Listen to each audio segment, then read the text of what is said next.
Most people who worked in Roman Vance's mansion had stories, loud ones. Stories about the parties, the luxury cars, the rooftop helipad. They bragged about the marble floors and designer furniture. But Isla Brooks? She kept her stories tucked deep inside. She dusted quietly, folded sheets without creases, said thank you and good morning, with a smile that never reached past her cheeks.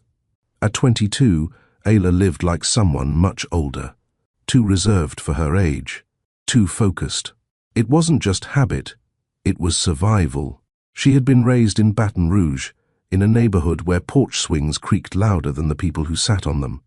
After her parents died in a highway accident when she was 12, her Aunt Bernice took her in. No makeup, no short skirts, no boys. Sunday meant church, and Saturday meant scrubbing the steps. Isla wasn't allowed sleepovers, birthday parties, or cell phone apps that showed skin.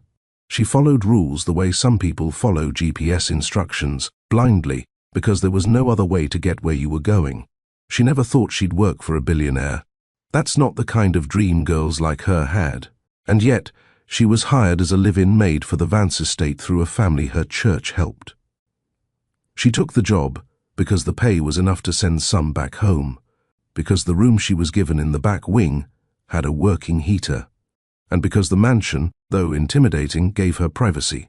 No one looked too long, and that suited her just fine. Except him. Roman Vance wasn't like the men in her old world. He wasn't chatty or nosy, but his silence was sharper. He spoke in clipped commands and tight nods. He walked like time owed him. She didn't know what his cologne was called, but it always hit her nose before he even entered a room. He owned over 35 luxury hotels across the country, each known for rooftop spas and glass elevators. He built his empire fast, starting with a renovation loan and a 6-room boutique he flipped in Miami. He didn't inherit wealth. He created it, and guarded it with a steel fist. He never spoke to Ayla directly, unless it was necessary. But that didn't mean he didn't notice her. There were moments, small ones, when their paths crossed. He once passed her in the hallway while she was carrying fresh towels. She bowed slightly, her eyes down. He didn't speak, but he paused longer than usual.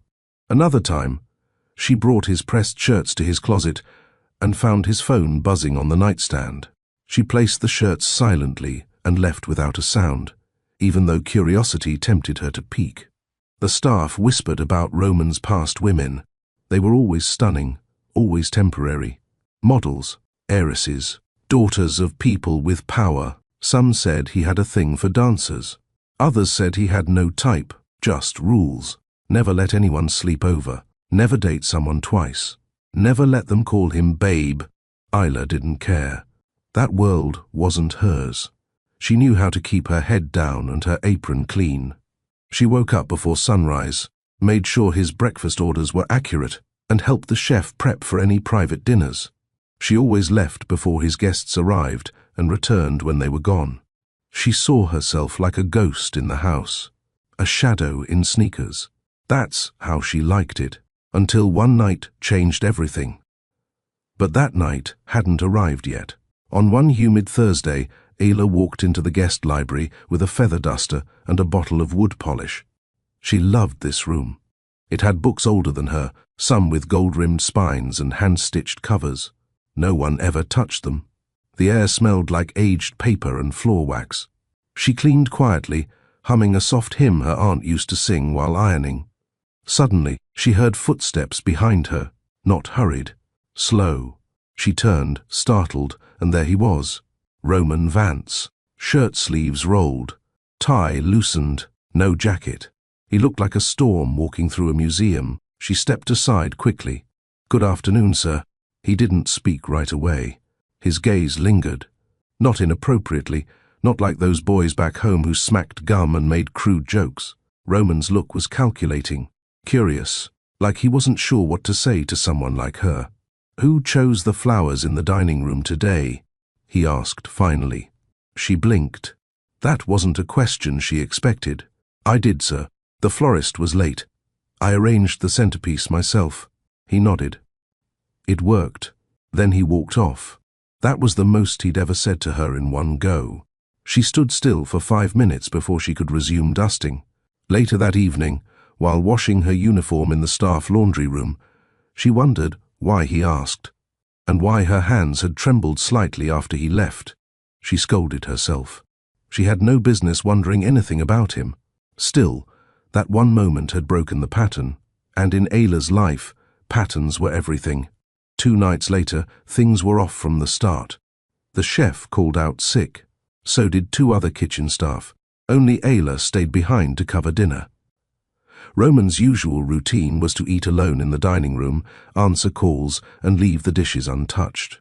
But that night, he stepped into the kitchen before she could carry out his plate. "Cancel the table," he said. She froze. "Sir?" He sat down at the kitchen island. "I'm eating here." Ayla swallowed hard, then nodded. She reheated the plate quickly and brought him a glass of water. He looked exhausted. His tie hung around his neck, undone. His eyes had bags under them. "You cook, too?" he asked. "Only when necessary," she said, keeping her voice light. Must have been a long day. She didn't know if that was for her or for him. He gestured to the chair across from him. "Sit. Eat." She hesitated, then obeyed.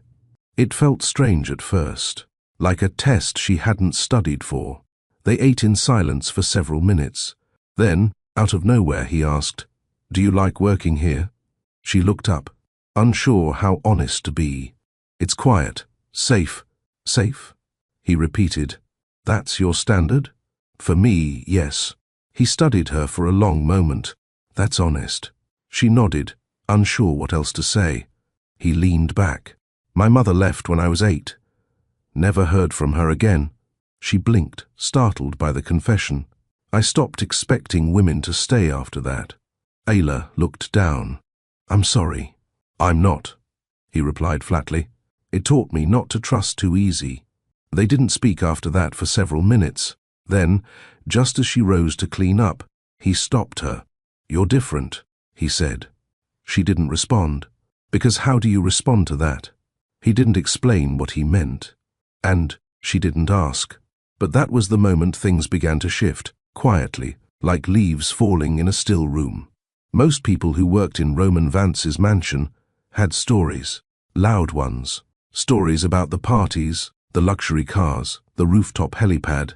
They bragged about the marble floors and designer furniture. But Ayla Brooks? She kept her stories tucked deep inside. She dusted quietly, folded sheets without creases, said thank you and good morning with a smile that never reached past her cheeks. At 22, Ayla lived like someone much older, too reserved for her age, too focused. It wasn't just habit, it was survival. She had been raised in Baton Rouge, in a neighborhood where porch swings creaked louder than the people who sat on them. After her parents died in a highway accident when she was 12, her Aunt Bernice took her in.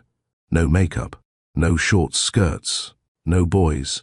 Sunday meant church, and Saturday meant scrubbing the steps. Ayla wasn't allowed sleepovers, birthday parties, or cell phone apps that showed skin. She followed rules the way some people follow GPS instructions, blindly because there was no other way to get where you were going. She never thought she'd work for a billionaire. That's not the kind of dream girls like her had, and yet she was hired as a live-in maid for the Vance estate through a family her church helped. She took the job because the pay was enough to send some back home, because the room she was given in the back wing had a working heater, and because the mansion, though intimidating, gave her privacy. No one looked too long, and that suited her just fine. Except him. Roman Vance wasn't like the men in her old world. He wasn't chatty or nosy, but his silence was sharper. He spoke in clipped commands and tight nods. He walked like time owed him. She didn't know what his cologne was called, but it always hit her nose before he even entered a room. He owned over 35 luxury hotels across the country, each known for rooftop spas and glass elevators. He built his empire fast, starting with a renovation loan and a 6-room boutique he flipped in Miami. He didn't inherit wealth. He created it and guarded it with a steel fist. He never spoke to Ayla directly unless it was necessary, but that didn't mean he didn't notice her. There were moments, small ones, when their paths crossed. He once passed her in the hallway while she was carrying fresh towels. She bowed slightly, her eyes down. He didn't speak, but he paused longer than usual. Another time, she brought his pressed shirts to his closet and found his phone buzzing on the nightstand. She placed the shirts silently and left without a sound, even though curiosity tempted her to peek. The staff whispered about Roman's past women. They were always stunning, always temporary. Models, heiresses, daughters of people with power. Some said he had a thing for dancers. Others said he had no type, just rules. Never let anyone sleep over. Never date someone twice. Never let them call him babe. Ayla didn't care. That world wasn't hers. She knew how to keep her head down and her apron clean. She woke up before sunrise, made sure his breakfast orders were accurate, and helped the chef prep for any private dinners. She always left before his guests arrived and returned when they were gone. She saw herself like a ghost in the house, a shadow in sneakers. That's how she liked it. Until one night changed everything. But that night hadn't arrived yet. On one humid Thursday, Ayla walked into the guest library with a feather duster and a bottle of wood polish. She loved this room. It had books older than her, some with gold-rimmed spines and hand-stitched covers. No one ever touched them. The air smelled like aged paper and floor wax. She cleaned quietly, humming a soft hymn her aunt used to sing while ironing. Suddenly, she heard footsteps behind her. Not hurried, slow. She turned, startled, and there he was, Roman Vance. Shirt sleeves rolled, tie loosened, no jacket. He looked like a storm walking through a museum. She stepped aside quickly. "Good afternoon, sir." He didn't speak right away. His gaze lingered. Not inappropriately, not like those boys back home who smacked gum and made crude jokes. Roman's look was calculating, curious, like he wasn't sure what to say to someone like her. "Who chose the flowers in the dining room today?" he asked finally. She blinked. That wasn't a question she expected. "I did, sir. The florist was late. I arranged the centerpiece myself." He nodded. It worked. Then he walked off. That was the most he'd ever said to her in one go. She stood still for 5 minutes before she could resume dusting. Later that evening, while washing her uniform in the staff laundry room, she wondered why he asked, and why her hands had trembled slightly after he left. She scolded herself. She had no business wondering anything about him. Still, that one moment had broken the pattern, and in Ayla's life, patterns were everything. 2 nights later, things were off from the start. The chef called out sick. So did 2 other kitchen staff. Only Ayla stayed behind to cover dinner. Roman's usual routine was to eat alone in the dining room, answer calls, and leave the dishes untouched. But that night, he stepped into the kitchen before she could carry out his plate. "Cancel the table," he said. She froze. "Sir?" He sat down at the kitchen island. "I'm eating here." Ayla swallowed hard, then nodded. She reheated the plate quickly and brought him a glass of water. He looked exhausted. His tie hung around his neck, undone. His eyes had bags under them. "You cook too?" he asked. "Only when necessary," she said, keeping her voice light. Must have been a long day. She didn't know if that was for her or for him. He gestured to the chair across from him. "Sit. Eat. She hesitated, then obeyed. It felt strange at first, like a test she hadn't studied for. They ate in silence for several minutes. Then, out of nowhere, he asked, "Do you like working here?" She looked up, unsure how honest to be. "It's quiet, safe, he repeated. "That's your standard?" "For me, yes." He studied her for a long moment. "That's honest." She nodded, unsure what else to say. He leaned back. "My mother left when I was 8. Never heard from her again." She blinked, startled by the confession. "I stopped expecting women to stay after that." Ayla looked down. "I'm sorry." "I'm not," he replied flatly. "It taught me not to trust too easy." They didn't speak after that for several minutes. Then, just as she rose to clean up, he stopped her. "You're different," he said. She didn't respond, because how do you respond to that? He didn't explain what he meant, and she didn't ask. But that was the moment things began to shift, quietly, like leaves falling in a still room. Isla didn't sleep that night. She curled on the small bed in her servant quarters, arms wrapped around her knees, eyes wide open. Her thoughts spiraled in slow, heavy loops. The ceiling fan hummed overhead, and the shadows danced along the wall, but her mind was silent, empty, terrified, pregnant, and not by just any man, but Roman Vance, the man who barely spoke, the man who could command a boardroom with one look, the man who kissed her once and disappeared behind silence.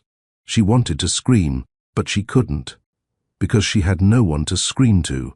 There was no friend she could call, no sister she could confide in. Aunt Bernice would never forgive her.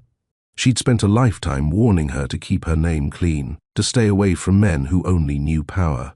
Ayla had followed every rule. Until one night. Now, the weight of 2 lives rested in her belly, unplanned, unspoken, undeniable. She stared at the pregnancy test again. The lines were still there, as bold and final as the moment they changed everything. The next morning, Isla moved like a ghost through the mansion. She didn't trust herself to speak, afraid her voice might crack. She kept her head down, hands busy, laundry, silverware, dusting the chandelier in the grand foyer. When she saw Roman's shadow approach down the hallway, she ducked into the laundry room and pretended to fold towels. Her body trembled with every movement. She heard his voice, low, commanding, as he gave instructions to the head of security. He didn't notice her. She didn't want him to, because if he looked too closely, he'd see it. The fear, the change. At lunch, she excused herself from kitchen duties and locked herself in the small staff restroom. She sat on the closed toilet lid, hands gripping the sink edge. "Calm down," she whispered. "You need time to think." But there was no calm. What would she tell him? That the girl who cleaned his floors was now carrying his children? She already knew what people would say. That she planned it. That she trapped him. That she saw dollar signs and used her body to cash in. None of that was true. And yet, none of that mattered. Truth didn't hold power when the world believed a better lie. She had to get out. The following week, Ayla kept her distance. She faked a stomach bug and stayed mostly in her quarters. She sent word to the housekeeper that she needed 2 days to rest. No one questioned her. She was invisible again. That, at least, felt familiar. She used the time to search online for clinics in Houston that offered prenatal care. She found one with sliding scale fees and took a bus there on her second day off. The nurse was kind, older, gentle in her touch and her tone. After a brief ultrasound and soft questions about symptoms and dates, the nurse gave her the news. "Congratulations," she said with a warm smile. "You're expecting twins." Ayla blinked, breath caught in her throat. Twins, not 1 heartbeat. 2. The room spun. Her hand gripped the side of the bed. "Are you all right?" the nurse asked. Ayla nodded slowly, but her lips didn't move. She walked out of the clinic in a daze. The city sounds were louder now. The cars, the horns, the wind slicing through narrow alleys. 2 babies, 2 lives she didn't ask for, but now couldn't imagine not carrying. She felt their existence settle inside her like roots, anchoring, changing everything. That night, she skipped dinner duties and walked alone through the small staff courtyard. She sat on the stone bench near the fountain and stared at the moon. "I don't want his money," she said out loud. "I just want peace." And she meant it. She didn't want headlines. She didn't want his pity. She didn't want to be some billionaire's secret or problem to fix. She wanted to raise her children far from judgment, far from cameras, far from the cold silence that followed one soft kiss. So, she made the choice. Leave before anyone finds out. It took her 3 more days to gather what little she had. Clothes, shoes, A Bible her aunt gave her. An envelope with her first few paychecks, mostly untouched. She wrote a short note and left it folded under her key on the staff desk. "Thank you for everything. I have to go. Please don't try to find me. A.B." She didn't say goodbye to anyone, didn't look back at the marble steps or the high windows or the towering gate. At dawn, she boarded a bus bound for Dallas. No plan, no apartment, no family waiting. Just faith. Just courage. Just 2 tiny heartbeats inside her, giving her the strength she never knew she had. Roman noticed her absence on the 3rd day. The mansion was too quiet. His dress shirts hadn't been ironed the same. His morning coffee didn't have the faint hint of cinnamon he never asked for, but somehow missed. He waited 2 days. Then 3. When she didn't return, he asked the housekeeper. "She left," the woman said simply. Roman raised a brow. "What do you mean, left?" "She resigned. Left a note, said not to look for her." He didn't reply. Instead, he walked out to the courtyard, where she sometimes watered the flowers near the wall. The spot looked untouched. The last rose she trimmed still drooped under the sun. Something tugged in his chest. It wasn't anger or confusion. It was absence, a space left behind. Later that night, he pulled her file from HR. No phone number, no family listed except an aunt in Baton Rouge. No emergency contact. She had lived in his home for over a year and left no trail. That realization irritated him more than it should have. He was Roman Vance. He could find anyone. But it wasn't about access. It was about the fact that she hadn't wanted to be found. 2 days later, Roman flew to Baton Rouge without alerting anyone. He didn't send an assistant. He went himself. The address on her file led him to a modest single-story home with a chipped porch and sun-faded shutters. A woman answered the door, Ayla's aunt, Bernice. She didn't invite him in, didn't smile. She looked at him like she'd been expecting him and still didn't want to see him. "I don't know where she is," Bernice said before he could speak. "She's not here?" "No, she left your home months ago," Roman replied, watching her carefully. "I know, and you're not curious where she went." The older woman narrowed her eyes. "I don't need to chase someone who asked for space. She made her choices. And so did you, apparently." Roman didn't flinch. "She worked for me. She left without a word. I'd like to know if she's safe." "She's safe," Bernice said, "but scared. And that's what matters most right now." Roman stood silent for a long time, then gave a short nod. "If she contacts you, she won't," Bernice said flatly. "And if she does, I won't betray her trust." He walked away. The flight back to Houston felt longer than usual. He sat by the window, arms folded, eyes on the clouds. And for the first time in years, he didn't think about business, or mergers, or headlines. He thought about a quiet girl with tired eyes and hands that folded sheets like art. And he wondered what kind of pain made someone disappear without asking for a single thing in return. Dallas didn't feel like home. It didn't feel like anything at all. The air was drier, the buildings closer together. The buses ran late. The sidewalks cracked in places. But to Ayla Brooks, it was the only place left to start again. She found a room for rent in a neighborhood just outside downtown. It wasn't much. A single bed, chipped dresser, and a shared bathroom at the end of the hall. The landlord didn't ask questions when she paid 2 weeks up front in cash. That was a blessing. She couldn't afford questions anymore. Her first job came from a laundromat a few blocks away. They needed someone to fold and press clothes during the early shift.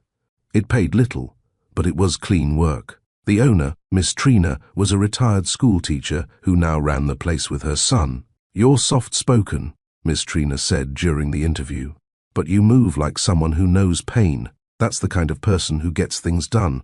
Ayla nodded, thanked her, and showed up the next morning at 5:30 a.m. sharp. By the end of her first week, Ayla picked up a second job, night cleaning shifts at an office tower downtown. The hours were brutal. She'd leave the laundromat by 3 p.m., nap for an hour, then head to the janitorial job by 5:30 p.m. Most nights, she returned to her rented room after midnight. Her feet ached. Her back burned. Her shoulders throbbed. But she kept going, because now, everything she did wasn't just for her. It was for the 2 lives growing inside her. She didn't tell anyone about the pregnancy. Not the laundromat staff. Not the night crew at the office. No one. She wore oversized sweatshirts and thick aprons to hide the growing bump. Her appetite faded, not from sickness, but from survival. 1 meal a day. Water when she could afford bottled instead of tap. Prenatal vitamins were a luxury she skipped in favor of rent. Still, she never complained, never asked, never reached out. She walked everywhere, rode buses when her ankles swelled, slept with her arms around her belly every night, whispering prayers into the darkness. Stay strong, little ones. Mama's trying. Her only moment of peace came on Sundays. She'd walk to a small neighborhood church a mile away and sit quietly in the last pew. No one asked her name. No one stared.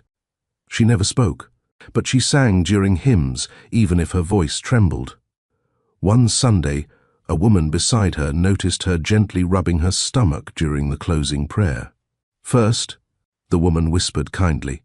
Ayla blinked, surprised, then nodded. The woman smiled. "Twins," she said softly. "I can feel it." Ayla didn't reply, but her eyes welled with tears. That was the first time someone else had said the word aloud. Twins, like confirmation that her secret existed beyond her. At 7 months, Ayla's body began to slow down. Her ankles swelled. Her back stiffened. Bending felt like a task designed to break her. She tried to keep working both jobs, but the night shifts became impossible. She fainted in the hallway bathroom of the office one evening. A janitor found her and called 911. At the hospital, the nurse scolded her gently. "You need rest. You're pushing too hard." "I can't afford not to," Ayla whispered. "Well, those babies don't care about your rent," the nurse replied. "They'll come when they're ready. You better be ready too." Ayla nodded through the lecture, but deep inside, fear gnawed at her again. Because ready or not, the moment was getting closer. It came faster than she expected. One rainy night, while mopping the back floor of the laundromat, she felt a sharp pressure. Then warmth. Then pain. Her water had broken. Miss Trina rushed her to the hospital, whispering prayers the whole drive. "Hold on, baby. You ain't alone. We got you." Ayla clenched her teeth and tried not to scream. Everything moved in a blur after that.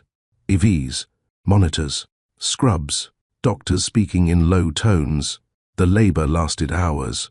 She held on through the pain with a quiet strength no one expected. Micah came first, red, wailing, tiny fists swinging. Zaria followed 4 minutes later, smaller but just as loud.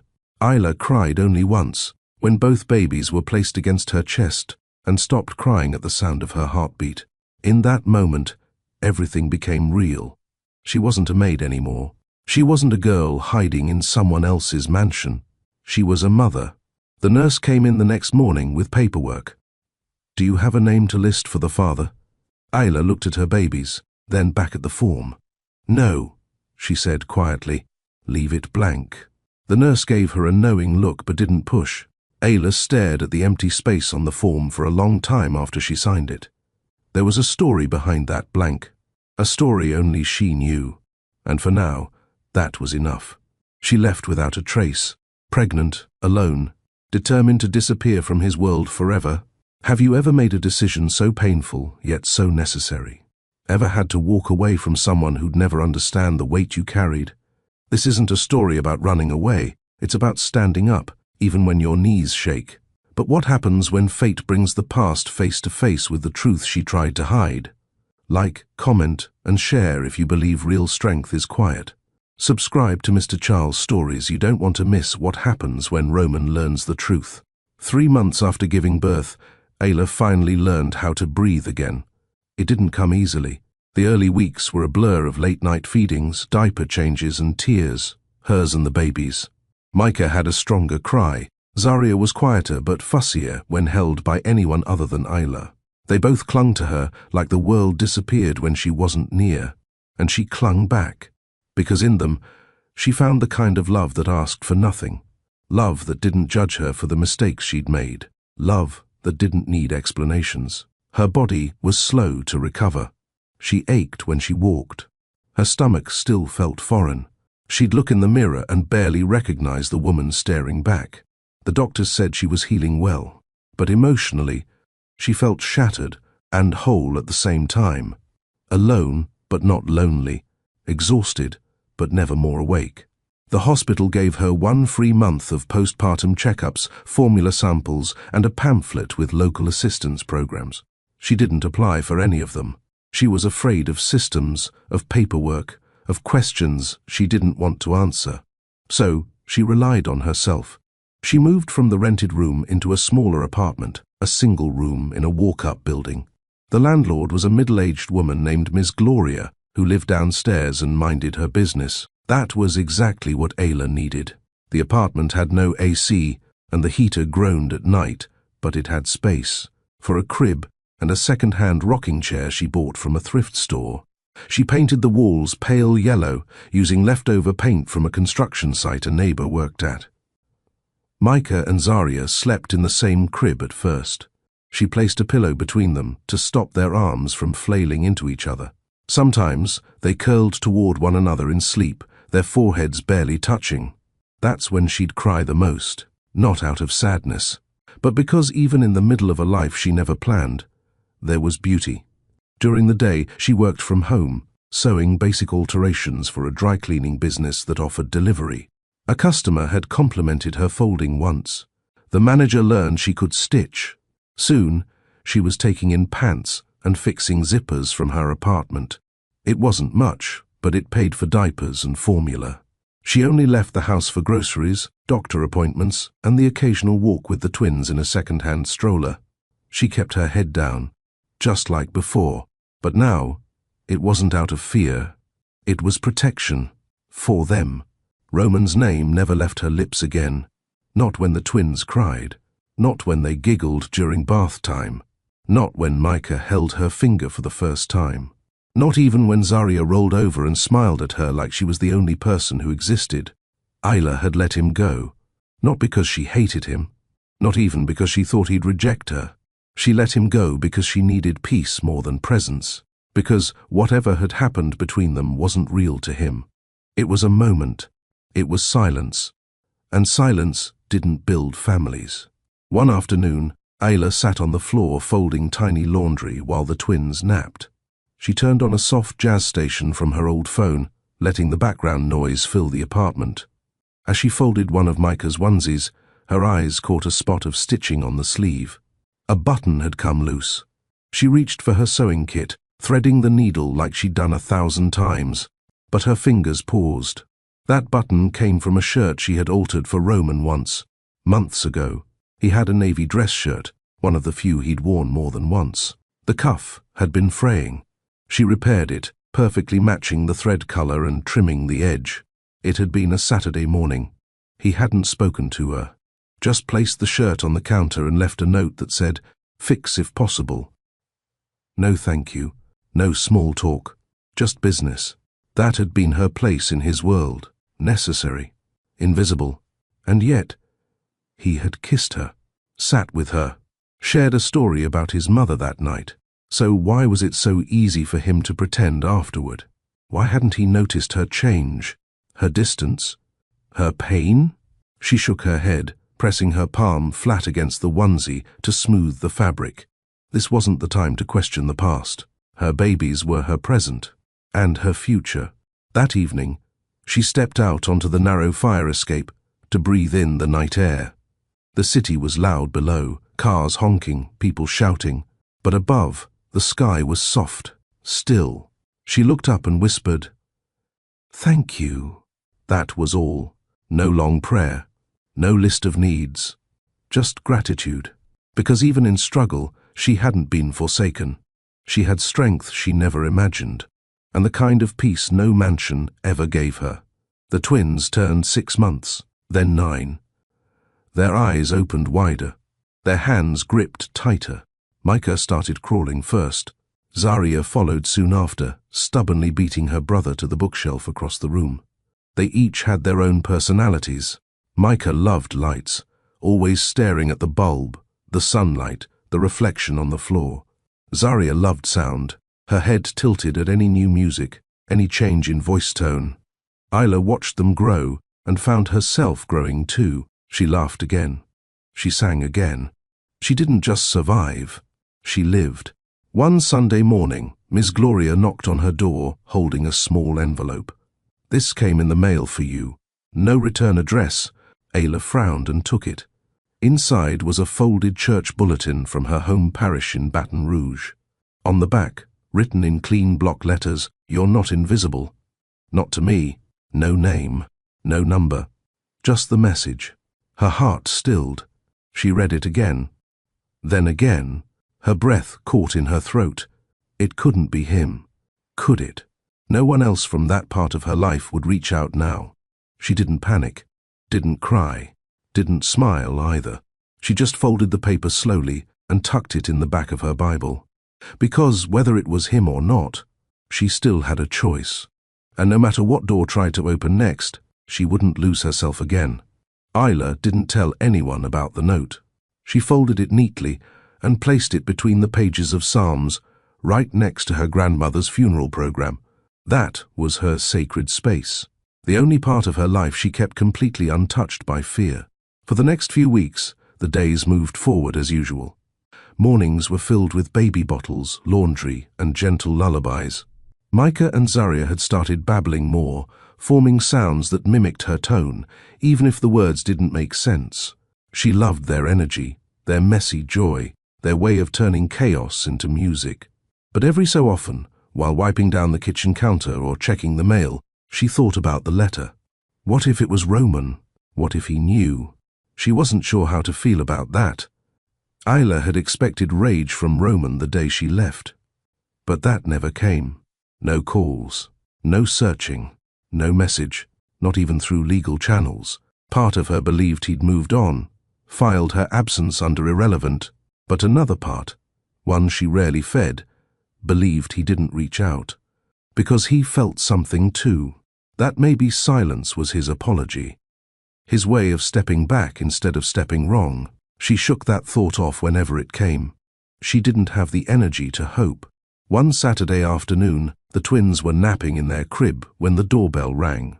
Miss Gloria rarely allowed unannounced visitors, so Ayla opened the door cautiously. It was a man in his 30s, dressed clean, with a notepad and a kind face. "Hi, sorry to bother you," he said politely. "I'm doing some contract scouting for a local development project. Just wanted to ask a few questions about the neighborhood." Ayla's stomach tensed, but she kept her face neutral. "I'm not the owner," she said. "Just a tenant. Try downstairs." He nodded. "Will do. Thanks." He turned to leave, but paused. "Cute babies," he said, nodding to the crib visible through the half-open door. "Twins?" She nodded, but didn't smile. He tipped his hat slightly and left.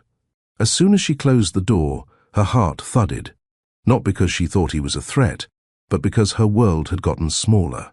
One wrong face, one curious stranger, one old contact, and everything could fall apart.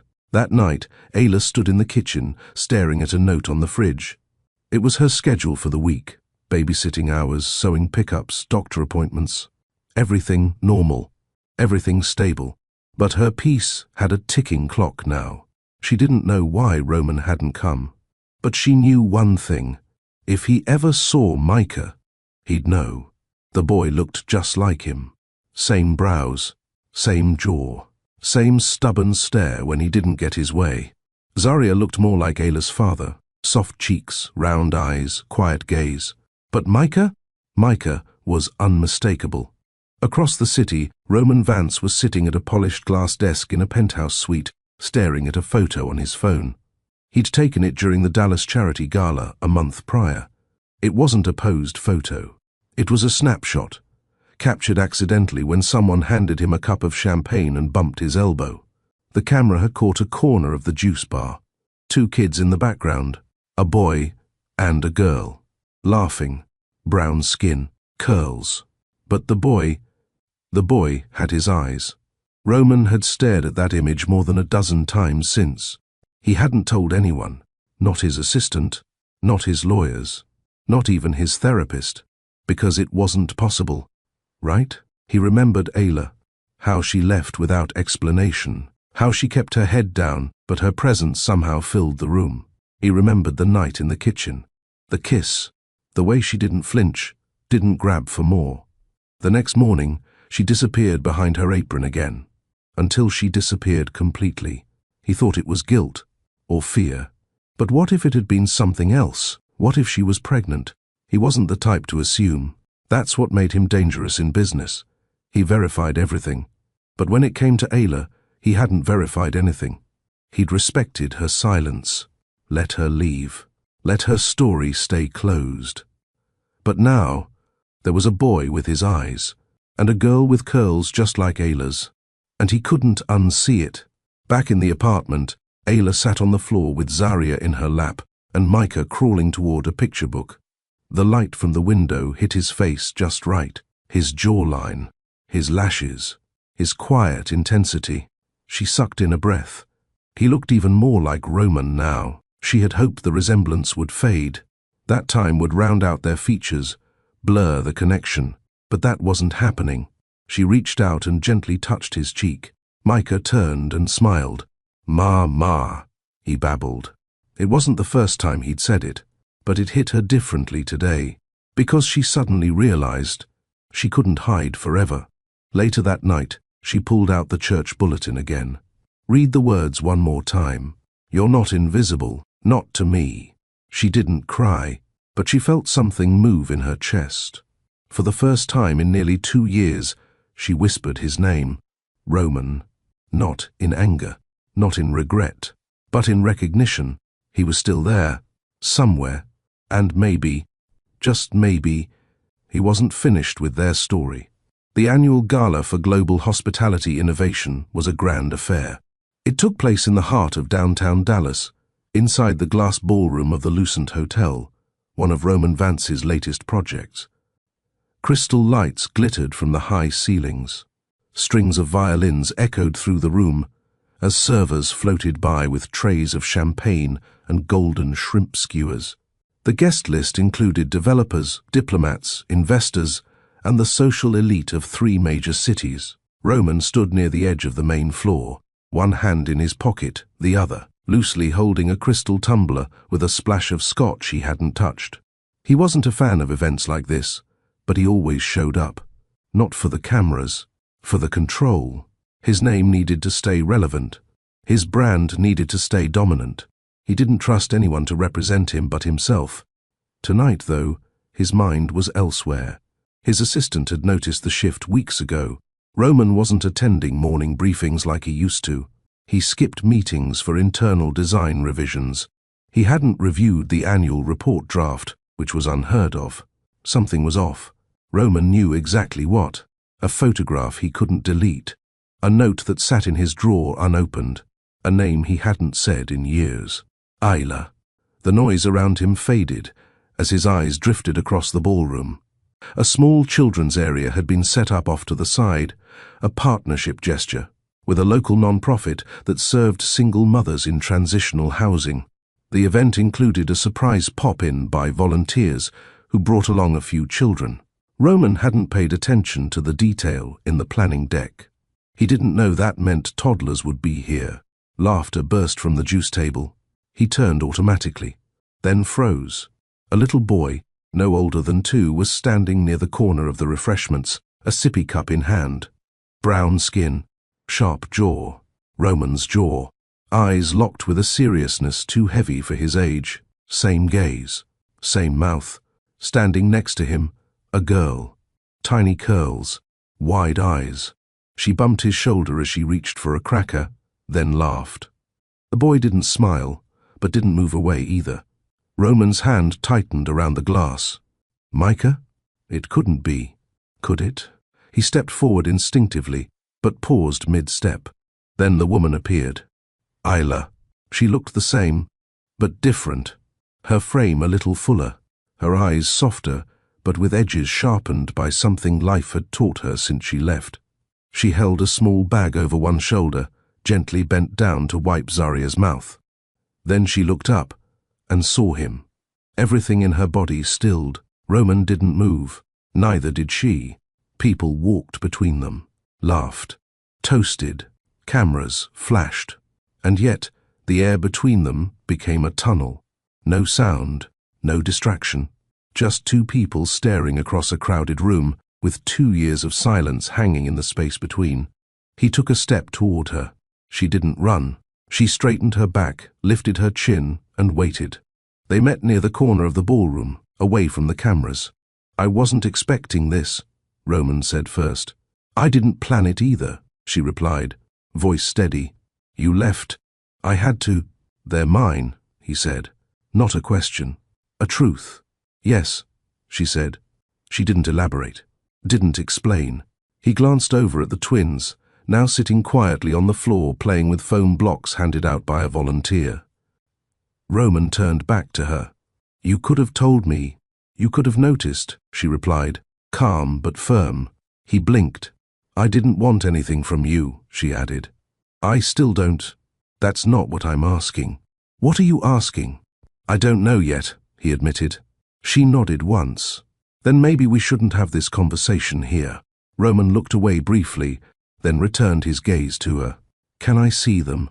"They don't know you." "They could." She didn't respond. He didn't push. Instead, he said, "Give me a place, a time, something." "I'll think about it," she said. Then she turned, walked back to the children, picked up Micah gently and held him close. Roman stood still as stone.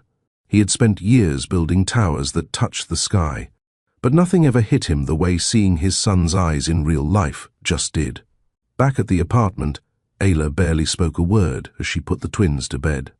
She kissed Zaria's forehead, hummed the soft tune they loved, and watched her daughter's lashes flutter closed. Micah stared at her longer. He always did, then slowly drifted to sleep. Only then did she exhale. Roman knew. And he hadn't raised his voice. He hadn't demanded.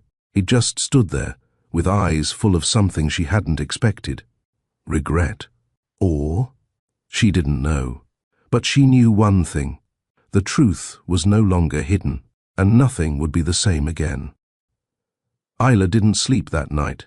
She sat at the edge of the bed with her arms wrapped around her knees, watching the rain tap against the window pane. The twins were fast asleep in their crib. The room was still, but her thoughts stormed louder than any thunder outside. Roman had seen them. There was no more hiding, and the part that unsettled her most. He hadn't reacted the way she expected.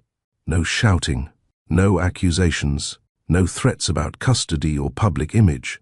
Just quiet recognition, and a single question. "Can I see them?" His voice wasn't sharp or entitled. It was steady, honest, almost like he wasn't trying to claim something. He was trying to recover something he hadn't known he'd lost. But could she trust that? Could she risk their peace? The next morning, Ayla called Miss Trina to ask if she could come by and help fold a few loads to clear her mind. Trina noticed the tension the moment Ayla stepped into the shop. "You all right, girl?" she asked, squinting. Ayla hesitated, then nodded. "Just a long week." "Well, them babies sure made it through just fine," Trina smiled. "That boy of yours, Micah, he's got eyes like a hawk, watches everything." Ayla's heart stilled for a moment. That's what Roman had said too, just with his eyes, not words. She folded a stack of bedsheets in silence, hands moving by muscle memory, her thoughts circling the same question. Should she let him in? Not for herself, for them. That afternoon, she took the twins to the park near the community center. She didn't let them out of the stroller, just walked, letting the fresh air calm her nerves. She watched other parents chase their toddlers, offer juice boxes, laugh through tantrums, and she thought, they get help. They get someone to share the load. She loved her children. Fiercely, deeply, but love didn't erase exhaustion. It didn't fix the ache in her back or the fear in her chest when the rent came due. And Roman, despite everything, was still their father. They deserved a chance to know who they came from, even if it scared her, even if it meant reopening a part of her story she had closed without ceremony. That night, Ayla stood in front of the mirror holding a folded sheet of paper. She'd written it that morning. The words didn't come easy, but they came. Roman, if you still want to see them, come to the park on Sunday at 11. Don't bring anyone. Don't bring anything. Just come as you are, Ayla. She sealed the envelope and walked it to the post office the next day. No text, no email, just a letter. It felt old-fashioned, but that made it more real. If he cared, he'd show up. If not, she'd move forward knowing she'd done her part. Sunday came quickly. The morning sun was warm and the wind gentle. She dressed Micah in a navy onesie and Zaria in a soft yellow dress with tiny embroidered flowers. She braided her own hair back into a neat bun and kept her outfit simple: denim skirt, flat sandals, and a clean blouse. She arrived at the park by 10:45, found a bench in the quiet corner near the koi pond. She waited. Micah nibbled on apple slices. Zaria babbled nonsense to a butterfly. At exactly 11, Roman appeared. No suit, no car key fob, no sunglasses, just jeans, a grey t-shirt, and an unreadable look on his face. He walked slowly, eyes locked on the twins, then on her. She didn't rise to greet him. She let him sit first. He did, then silence, until Zaria noticed him. She reached toward him, hands out, giggling. Ayla blinked in shock. Roman smiled, just barely, and reached his arms out. Zaria practically lunged. She settled into his lap, like she'd known him all along. Micah watched warily but didn't cry, just clutched his snack cup tighter and studied Roman like he was calculating something. Roman didn't speak for a long time. He just held Zaria and watched Micah, then finally looked at Ayla. They're perfect. She nodded. They're strong. He shifted his gaze back to them. You've done everything. I had to. I should have noticed. Ayla didn't reply. She didn't need to. Roman knew. And sometimes silence is the loudest kind of truth. After a few more minutes, Zaria wiggled off his lap and crawled toward the toy ball in the grass. Roman watched her go, then turned to Ayla again. I'm not here to disrupt your life. She nodded. I'm not asking to take them, or claim anything. Her jaw clenched slightly. Then why are you here? Roman took a breath. Because I want to show up now. Not with lawyers, not with money. Just me. Ayla swallowed. He wasn't the man she left. Or maybe he was becoming something new. Still, she had boundaries. You don't get to pop in and out, she said quietly. If you start, you don't stop. I understand. I won't let them get used to someone who disappears. I won't disappear. She searched his eyes. There was no arrogance, no pity, just steady remorse and something deeper. Conviction. After an hour, Roman stood, brushed grass from his jeans, and helped Micah roll the toy ball back to Zaria. He didn't rush, didn't overstep. Before he left, he turned to Ayla one last time. Thank you for today. She gave a soft nod, then watched him walk away, hands in his pockets, shoulders low, like a man carrying something heavier than shame. Micah looked up at her. Who's dat? Ayla bent down. That's your father, she said simply, then kissed his forehead and whispered, We'll take it one day at a time. Roman had never been patient. He didn't build a billion-dollar hospitality empire by waiting around. He was known in every boardroom as decisive, calculated, and always 3 moves ahead. But parenting? That was a different game. And this time, Roman wasn't playing to win. He was learning to show up. The week after the park, Ayla received a note slipped under her apartment door. Short, neat, straight to the point. I'm free Sunday afternoon. Could we walk again? She read it twice, then tucked it into her nightstand. She didn't respond right away.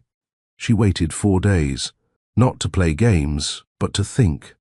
By now, Micah had started asking more questions, not with words, but with eyes. Whenever Roman appeared, he'd study him, carefully, slowly, like trying to solve a puzzle no one else could see. Zaria had no hesitation. Every time she saw Roman, she reached out like she'd been born waiting for him. The contrast between them made Ayla pause. Micah was her protector. Zaria was her dreamer. And Roman? He was something neither child could name yet, but they'd need to, because he wasn't going away.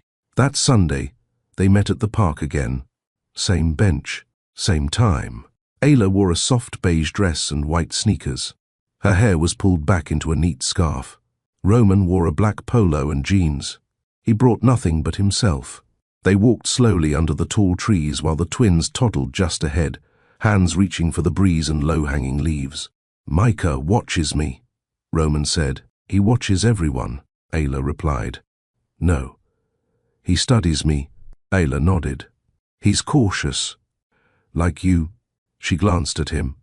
"I used to be." He didn't ask what changed. He already knew. They walked another loop around the pond, then sat on a stone bench while the twins played with pine cones on the grass. Roman leaned forward, elbows on his knees. "I'd like to spend more time with them," he said. Ayla didn't flinch, but she didn't answer either. He turned to her. "I'm not trying to push, but I want to learn how to be in their lives, not just around them." Ayla looked at Micah, then Zaria. "Then, start small," she said. "Start like a friend." Roman blinked. "A friend? Someone they trust," she said. "Not someone they're told to love." It was hard truth, but he took it, and that was the beginning. Every Sunday after that, Roman showed up. No assistance, no gifts, no talk of money, just time. He helped them toss balls, wiped their hands after snacks, learned the names of their favorite songs. Zaria loved clapping games. Micah loved silence and puzzles. Roman never pushed. He just listened, watched, stayed, and slowly Micah began to come closer. He didn't call him anything yet, didn't reach for his hand, but he stopped turning away, and that, to Ayla, was everything. One afternoon, Ayla brought out a worn picture book Micah loved. He usually only let her read it. This time, he handed it to Roman. Roman looked stunned. Micah climbed into Ayla's lap, but leaned his back against Roman's arm. Roman started to read, slowly, stumbling once. His voice wasn't practiced, but the boy stayed, and Zaria crawled over and sat beside them, eyes wide. It was a quiet moment, but it shook something loose inside Roman's chest. That night, when he returned to his condo, he sat alone in his living room, surrounded by glass walls and polished hardwood floors. And for the first time in years, he realized how empty it all felt. The silence wasn't peaceful anymore. It was cold. He picked up his phone and scrolled to a contact. He texted Ayla, "Thanks for today. I'll be better next week." Her response came 5 minutes later. "You did fine." He stared at her message like it meant more than it said. Because it did. Ayla had grown used to silence. For 2 years, it had been her shield, her companion, her defense. Now, it was being filled, not by noise, but by presence. Roman never asked personal questions. He didn't dig into her past. He didn't try to pry into the months she vanished or the jobs she worked or the sacrifices she made. Instead, he showed up with things that couldn't be bought. Patience, time, consistency, and somehow that made her see him again. Not the man in the suit, not the boss, not the stranger from her past, but the man her children were beginning to know. She still remembered the night everything changed. The storm, the wine, the kiss, the silence. Back then, she thought it was a mistake. Now, she didn't know what to call it. But it no longer felt like shame. It felt like the start of something unfinished. Roman kept coming. Every Sunday. Sometimes midweek. He helped with bath time once when Zaria had a fever. He stayed late once when Ayla had a migraine. He rocked Micah to sleep on a Tuesday night when she hadn't slept the night before. He didn't complain. He didn't rush. He didn't ask what this meant for them. One night, Ayla sat across from him after the twins fell asleep.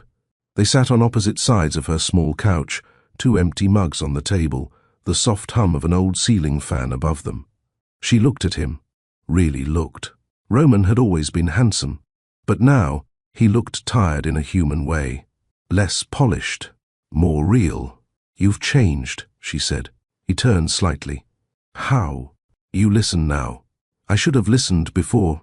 She nodded slowly. He leaned forward. "I'm not perfect," he said. "No one is. I don't want to fix everything. I just want to try." She didn't speak for a long time. Then finally, "They deserve that." He exhaled. Not relief, not victory. Something deeper. Because trying, really trying, was harder than succeeding. But he was willing, and for the first time, she believed that. That night, after he left, Ayla stood in the doorway with her hand on the knob, staring into the hallway he'd just walked through. She didn't feel uncertain anymore. She didn't feel scared. She felt still. And that kind of stillness only comes when you know who you are, and what you're willing to allow back into your life. Whatever this became next, she wouldn't run. Not this time. The apartment wasn't quiet anymore. It wasn't loud in the way a busy household is. It was filled with small sounds. Zaria humming to herself while stacking blocks, Micah clicking puzzle pieces together with Sirius. Concentration, the creak of the old rocking chair as Roman slowly moved back and forth, Zaria asleep on his chest. Ayla stood in the kitchen doorway watching them. It had become routine now. Roman coming over on Sundays and sometimes on random weeknights, depending on his travel. He never stayed past bedtime. Never overstepped. He never brought gifts. Only food from local places Ayla hadn't had time to try. Chicken sandwiches one night, warm cornbread from a food truck the next. Tonight, he brought silence. And Ayla didn't mind. She stepped into the room and lowered herself onto the other end of the couch. She glanced at the clock. It was nearing 8:30. "You should go soon," she said softly. Roman nodded, but didn't move. "She's out cold," he whispered, glancing down at Zaria's tiny hand curled against his shirt. "She likes your heartbeat," Ayla said, then regretted it. It sounded too intimate. Roman didn't look at her, but she saw his mouth twitch slightly. "Micah did the same thing earlier," he said. "Sat on my lap and just leaned in, like he trusted me. You're earning it." "I want to earn yours too," he said. That made her heart skip. He looked at her now, eyes steady. "I'm not asking for anything," he added. "I just need you to know that I see you, not just as their mother, but as you." Ayla's throat tightened. She looked away first. Zaria shifted against Roman's chest, murmured something in her sleep, then settled again. "I'm still figuring myself out," Ayla said after a moment. "Still recovering from parts of me I didn't know were broken." "You've been doing it alone," he said. "You shouldn't have had to." "I did," she said, "but I'm not bitter about it. I made the decision to leave. I needed space, peace, protection." Roman nodded. "And now?" "I don't know." That was the truth. Roman didn't press. He leaned his head back gently against the couch cushion, eyes on the ceiling. "I think about that night a lot," he said finally. Ayla's breath caught.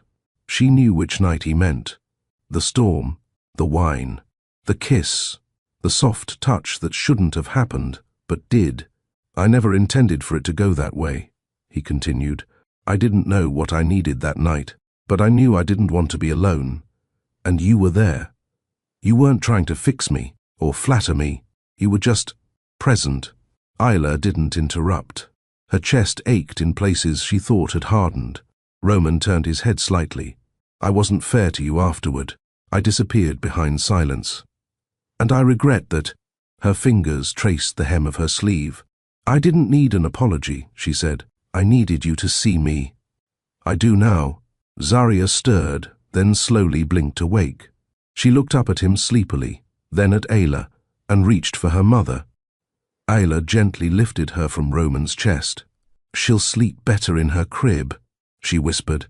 Roman stood slowly and helped tuck the small blanket around her as Ayla cradled the child in her arms. He didn't say anything more. He just grabbed his keys, nodded once, and let himself out.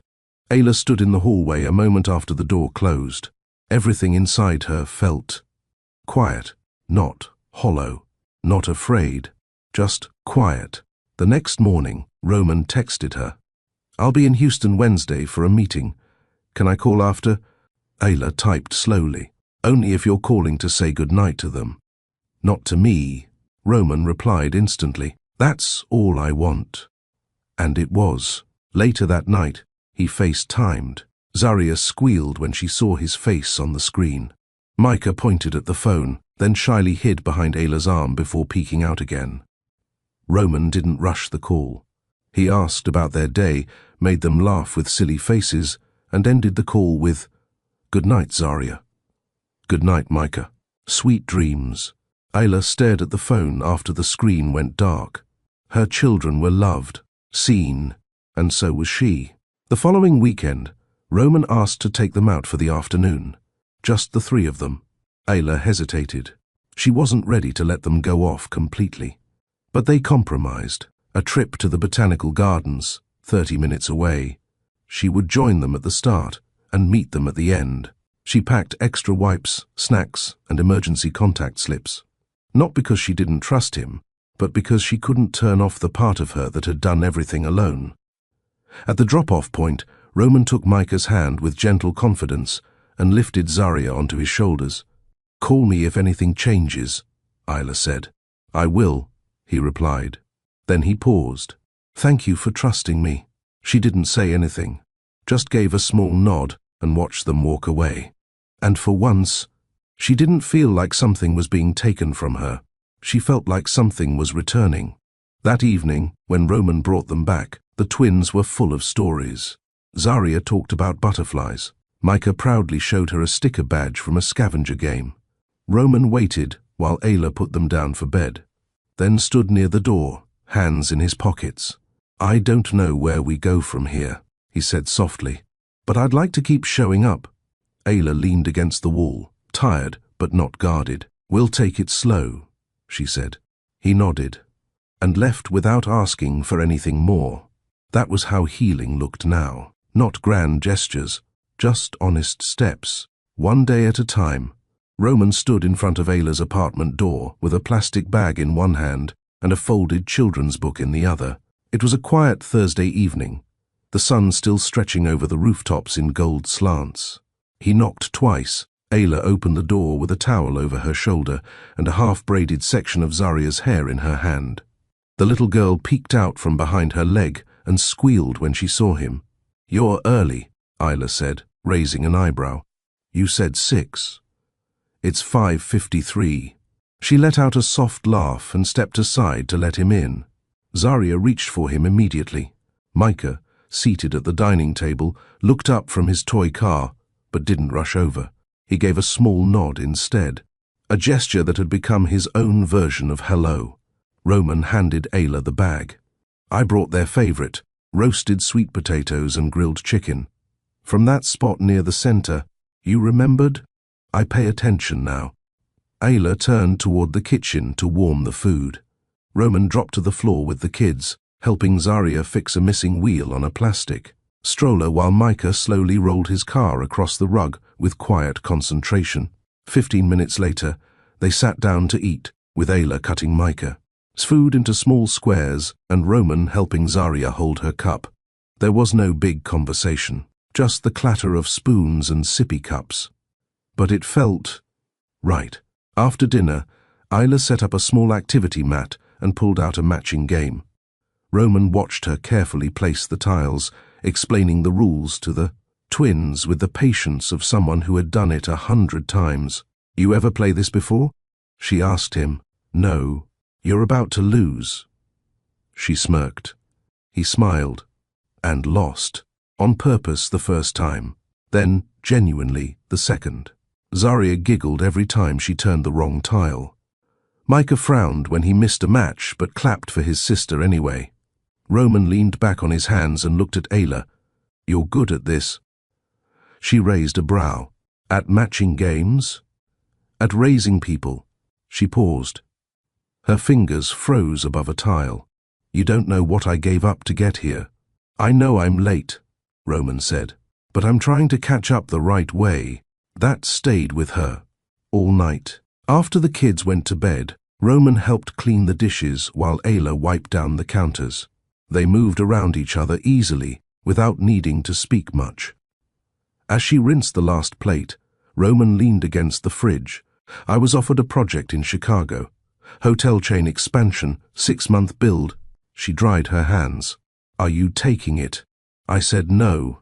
She looked at him, surprised. You don't say no to projects. I do now. She folded the dish towel neatly. Why? He didn't hesitate. Because I want to be here. With them, with you, wherever you'll let me fit. Ayla didn't answer right away. Her eyes dropped to the counter. You don't need to anchor your life to me because of guilt. This isn't guilt. Then what is it? Intention. The word hung in the space between them like a breath. Roman stepped closer. Let me walk beside you. Not ahead, not behind, just next to you. Her eyes lifted, searching him. You're still learning, she said. So are you. She gave a small nod. He leaned in slightly, not close enough to touch her, just close enough for her to hear the truth in his voice. I'm not rushing you. I'm just staying. And then, as if he knew she needed time to think, he stepped back, grabbed his keys, and left with the softest click of the door. That weekend, Roman surprised the kids with something simple, a cardboard box turned into a painted playhouse. He'd cut out windows, colored stars on the walls, and glued paper flowers on the roof. Micah peeked inside first. Zaria climbed through the makeshift door and shouted, "Welcome home." Roman laughed and sat on the floor beside them. Ayla watched from the couch, arms crossed, lips twitching into a quiet smile. He was trying, not with money, not with status, just time, effort, and humility. It mattered. That night, after the kids were asleep and the apartment dimmed to a calm hum, Ayla stepped onto the fire escape. Roman joined her a few minutes later, carrying 2 mugs of warm tea. He handed her one and leaned against the railing beside her. The city stretched out below them, soft and breathing. I used to think love was a deal, he said suddenly. Give some, get some, keep score. And now? I think it's just showing up. Even when you're scared.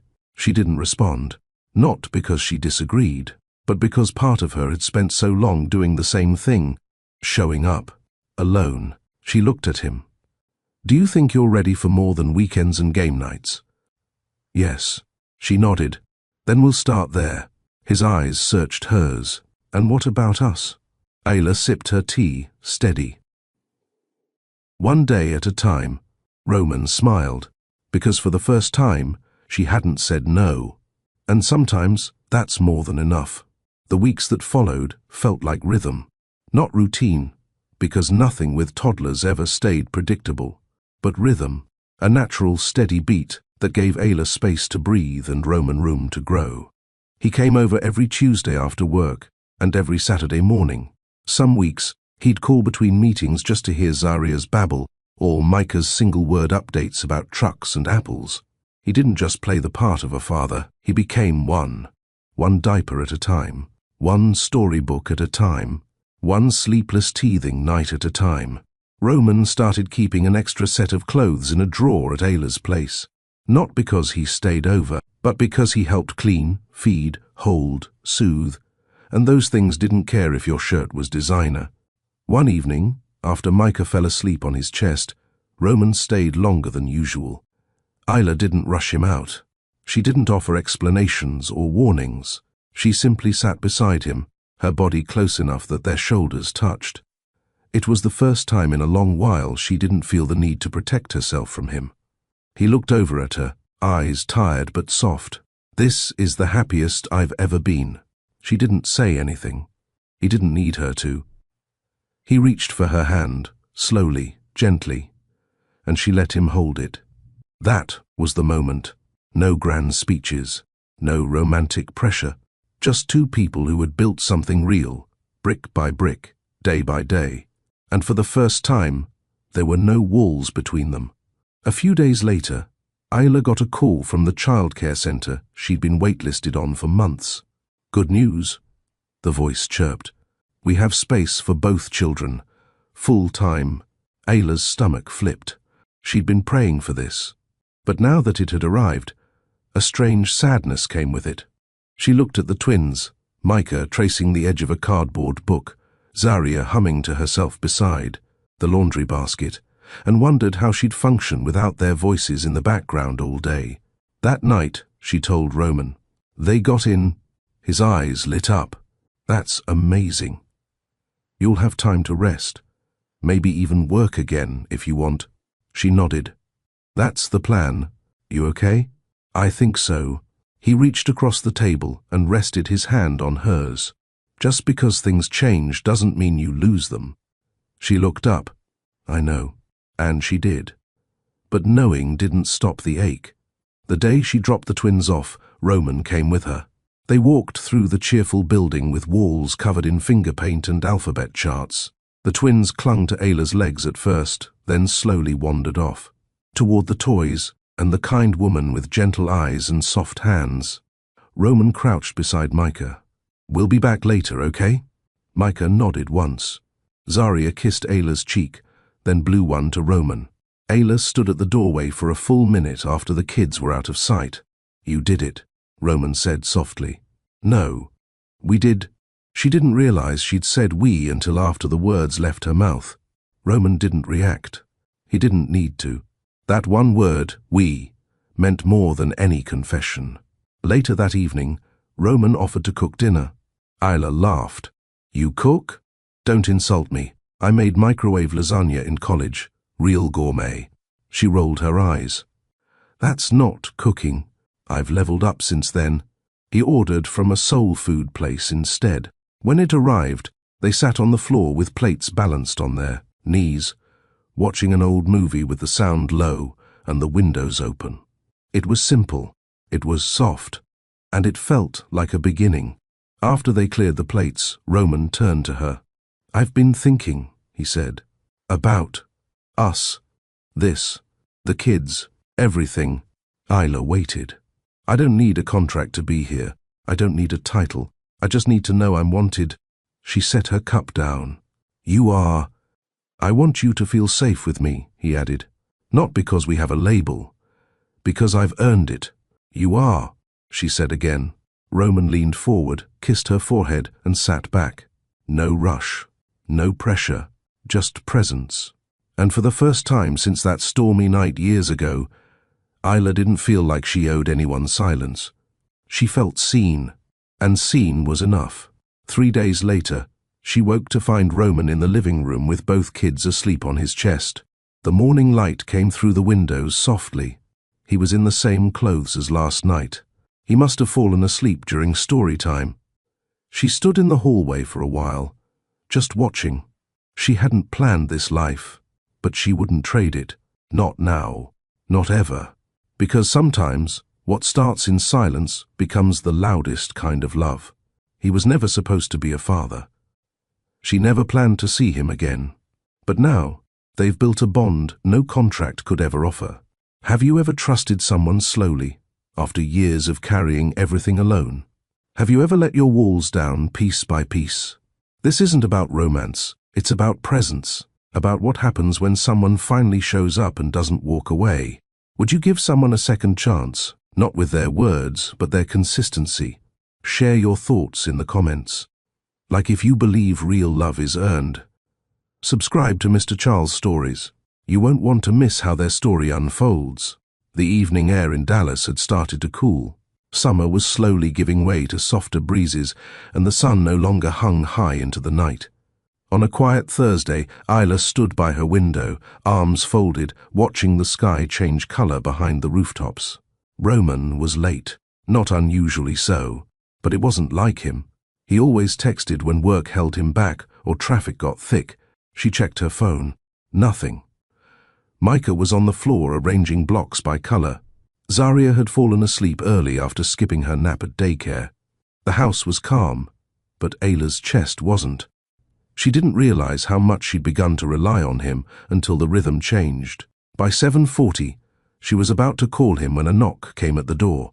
She opened it slowly. Roman stood there, not in a suit, not in a rush, just quiet, his eyes tired and voice low. Sorry, lost track of time at the sight. She stepped aside to let him in. "Everything okay?" He nodded. "Long day." She watched him take off his shoes and lower himself to the rug beside Micah. The boy lit up when he saw him. Roman opened his arms, and Micah crawled into his lap without hesitation. No words. Just that calm, certain connection that had taken months to build. Ayla sat down across from them, letting her breath even out. Roman looked up. "Dinner?" "Still warm." "I'll plate it." He didn't argue, didn't pretend he wasn't exhausted. When she returned with food, he thanked her quietly and ate without the usual small talk. She didn't push. She knew his silences by now. But something about tonight felt heavier. When the twins were tucked in and the lights turned low, Ayla stepped back into the living room where Roman still sat on the couch, head tilted back against the cushion. "You don't look like yourself," she said softly. He didn't open his eyes. "I had to walk away from a deal today." "Why?" "Because the investor made a comment about my time being split. Said I was slipping since I started coming here more." Ayla froze. Roman opened his eyes now, focused on her. He wasn't wrong. "I have pulled back." Her shoulders tensed. Roman sat up straighter. "But I'd do it again." Ayla lowered herself onto the armrest. "Roman, I'm not saying that for points," he interrupted. "I'm saying it because I finally know what's worth showing up for." She studied him. The man she had met years ago wouldn't have admitted something like that. The man who stood in front of her now had dirt under his fingernails from pushing Micah's stroller through the park.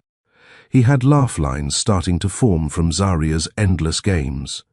He was tired, worn, human, and she found herself leaning closer to that version of him. Roman turned toward her. "I want to ask you something." "Go ahead." "What's holding you back?" Ayla's heart pounded once. Hard. He didn't ask it in a demanding way. There was no pressure in his tone. Just curiosity, maybe even hope. She took a breath. "I'm still healing." He nodded. "From me. From the fear of repeating my past. From doing it all alone again." "I won't let that happen." "You didn't say that before," she said, her voice soft. "I didn't know how to." She looked away. "I trusted you once," she said. "I remember. It cost me everything." He leaned in slowly, not touching her, but close enough for her to feel his presence like warmth. "Let me try again. Not with promises, not with pressure, just with time." Ayla blinked. Her throat tightened. "I'm not good at needing people," she whispered. "I'm not asking you to need me. I'm asking you to let me be here anyway." She didn't respond, but she didn't move away either. Roman reached out and gently touched her hand, fingers brushing against hers with the same careful energy he used when reading to the twins. This time, she turned her palm upward and laced their fingers together. They sat like that in silence for a long time. Ayla broke it first. "You're still in love with control. I'm learning how to love without it." Her lips curved into a soft, quiet smile.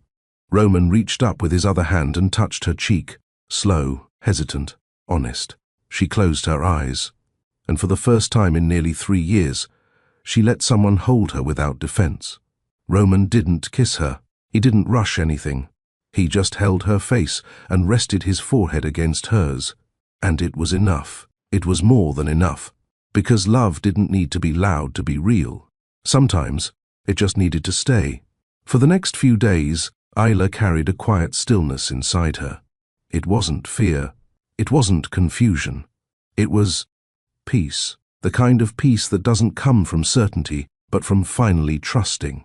The ground beneath your feet, even if you're not sure where the path leads. Roman didn't bring up what happened between them. Not the closeness, not the touch, not the way she let him hold her face and sit forehead to forehead, breathing in sync like they weren't two people trying to fix what broke, but two people starting something honest. Instead, he came over and helped with the twins like always. He let Zaria paint his hands with applesauce and watched Micah line up 4 toy cars in perfect symmetry. He changed diapers, picked up groceries, cleaned dishes without being asked. But something had shifted, and they both knew it. One evening, as the twins napped, Roman sat on the floor near the window, flipping through one of Micah's books. Isla brought over a small tray with tea for her and black coffee for him. No sugar, just how he liked it. He looked up and smiled. "You always remember. You're not hard to remember." She sat down beside him, her knee brushing his. For a while they sipped their drinks in silence, the quiet kind that doesn't need filling. Then Roman asked, "Do you miss who you were before them?" Isla thought about it.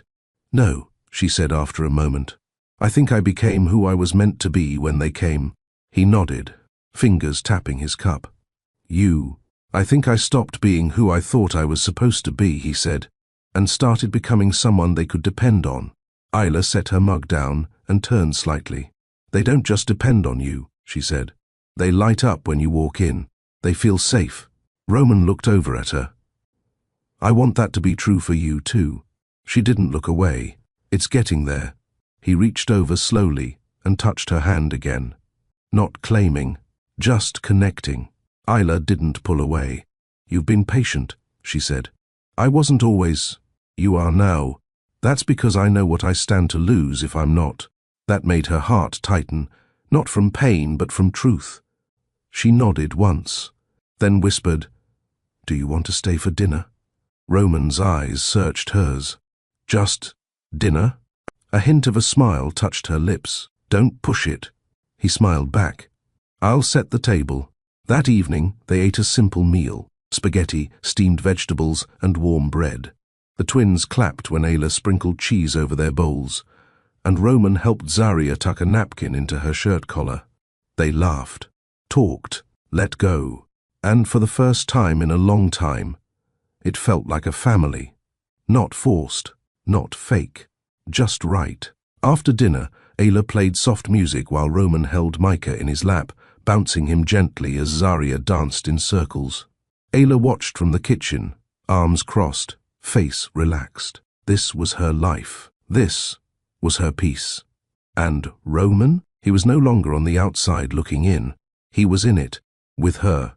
Later that night, after the twins had been tucked in, and the last toy put away, Roman stood near the door with his shoes in his hand. Ayla leaned against the wall, watching him quietly. He turned. "Do you want me to go?" She hesitated, then slowly shook her head. "Stay." Roman set his shoes down gently. She led him to the couch, pulled over the spare blanket from the chair, and handed it to him. He sat, nodding. "Just the couch? For now." He smiled, settling in. Ayla turned off the light, but before she walked toward the bedroom, she paused. "I used to sleep in fear," she said, "that someone would leave or take too much." Roman looked at her in the dark. "I'm not here to take." "I know," she said. "That's why I let you stay." Then she walked down the hall, her heart pounding, not with panic, but with something warmer. Hope. She had opened her first door, and this time, she wasn't scared of who stood on the other side. Ayla woke up to the soft sounds of birds outside her window and the hum of life starting inside her tiny apartment. The scent of warm toast drifted from the kitchen. Micah's soft voice sang a tune only he understood, and Zaria's feet pitter-pattered as she jumped on the couch cushions. Then she heard something unfamiliar in this space she'd fought hard to build alone. A low male voice, steady, gentle. Roman was here, and not just physically, he was here. She rubbed her eyes, stepped into the hallway, and froze. Roman stood in the kitchen, wearing a plain t-shirt, barefoot, flipping pancakes while holding Zaria on his hip. Micah sat on the counter nearby, giggling at Roman's goofy faces between flips. "Morning," he said when he noticed her. His voice was light, but there was something real in it. No act, no charm, just a man trying. She nodded, arms folded loosely. "Morning." Zaria reached out. "Mommy, he made funny eggs." "They're scrambled, baby." "No, they're funny." "Look." Ayla smiled as Roman winked over the girl's curls. "I didn't know they made you this domestic," she said, walking to grab a cup of water. "Turns out they make me do a lot I never expected," Roman replied. She sat at the kitchen table, watching the scene. For 2 years, she'd imagined every version of Roman Vance, angry, distant, apologetic, indifferent. But she never pictured this, him humming while cooking for their kids, wiping syrup off Micah's cheek, using child-sized plates without being asked. And somehow, she wasn't afraid, not of him, not of what they were becoming. The fear was slowly being replaced by presence. They ate together, all 4 of them. Crumbs scattered, juice spilled. Zaria refused to wear pants. Normal. Beautiful. Later, while the kids colored at the coffee table, Ayla and Roman sat near the window again. The same spot where truth had started days before. She looked at him. "You're not here to prove something, are you?" Roman shook his head. "I'm not trying to earn points. I just want to be part of their life, and maybe yours, even if there's no promise." He leaned forward. "Ayla, I don't want a transaction. I want truth, even if it's slow, even if it takes years." She didn't speak right away. Then, "I don't want the twins confused. I need them safe." Roman nodded. "Then let's build something they can feel safe in. You, me, and them, however it takes." He reached over and touched her hand. She let it linger. That afternoon, Roman offered to take the twins to the park alone. Ayla raised an eyebrow. "Alone? Alone?" "I won't lose them," he joked. She looked skeptical. "They get cranky fast. Zaria cries if her shoes are too tight. I'll take notes. And Micah, I'll call you every 10 minutes if needed." He leaned down, meeting her eyes. "I've handled boardrooms, senators, screaming shareholders. I can handle 2 toddlers." She sighed, finally smiled.